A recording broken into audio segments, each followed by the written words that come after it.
The rise of the Igbo, from apprenticeship to African greatness. Long ago, in the heart of southeastern Nigeria, the Igbo people built their lives on the values of community, resilience, and enterprise. They were farmers, traders, craftsmen, and innovators. Even when the land seemed poor, they made it rich with their hands and minds. Out of this soil grew the famous Igbo boy system, the apprenticeship tradition. Young men and women would leave their villages to serve under established businessmen in the city. For years, they would learn discipline, negotiation, trust, and the art of profit.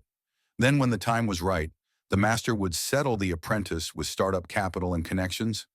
No one was left behind, for the success of one was the seed of another.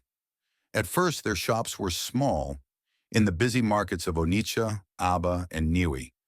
They sold spare parts, textiles, and foodstuffs, but behind each stall was a dream bigger than the space it occupied. Every handshake was a lesson in loyalty. Every deal was an investment in a brother's or sister's future. When the world doubted them, the Igbos built again. After the devastation of the Biafra War, when their wealth and property were stripped away, they rose from nothing within a decade. With determination, they rebuilt businesses, bought new lands, and returned to the cities stronger than before. Soon, Igbo entrepreneurs spread across Nigeria, then across Africa. From electronics in Lagos to spare parts in Accra, from trade routes in Johannesburg to startups in Nairobi, they planted seeds of enterprise. Their networks reached from village compounds to global markets. But it was not only about money. The Igbo spirit carried values. Onye agana nwanaya. Let no one be left behind. They invested in schools, hospitals, roads, and new technology. They taught the next generation to dream not only of survival, but of leadership. And so, a people once underestimated became the engine of African commerce. Their apprenticeship system inspired business schools. Their resilience became a model for post-war recovery.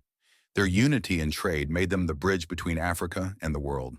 In time, the story was no longer about traders and markets, but about billion-dollar industries, multinational companies, and global influence. The Igbo people, guided by tradition, yet open to innovation, rose to be the greatest business builders in Africa. And they remembered their ancestors' wisdom.